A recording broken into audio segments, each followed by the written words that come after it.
Asia কাপের super ফোরে আজ রাত 8:30টায় দুবাই আন্তর্জাতিক ক্রিকেট স্টেডিয়ামে মুখোমুখি হচ্ছে বাংলাদেশ ও ভারত। টাইগারদের সামনে ফাইনালের পথে এগিয়ে যাওয়ার বড় সুযোগ। গ্রুপ পর্বে আফগানিস্তান ও হংকংকে হারিয়ে সুপার ফোরে উঠেছিল বাংলাদেশ। আর সুপার ফোরে প্রথম ম্যাচেই শ্রীলঙ্কাকে হারিয়ে চাঙ্গা হয়েছে লিটন দাসের দল। এবার সামনে শক্তিশালী দেশ ভারত, যারা ইতোমধ্যেই পাকিস্তানকে 2বার হারিয়ে টুর্নামেন্টে অপরাজেয় ধারায় আছে। তবুও আত্মবিশ্বাস হারাচ্ছে না বাংলাদেশ।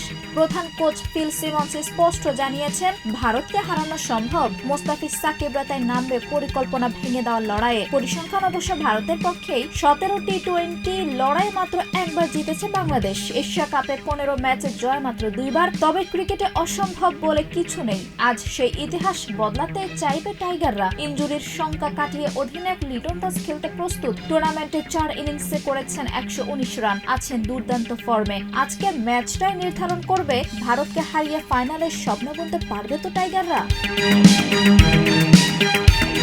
আঞ্জুম হক আরবি, প্রজন্ম 24।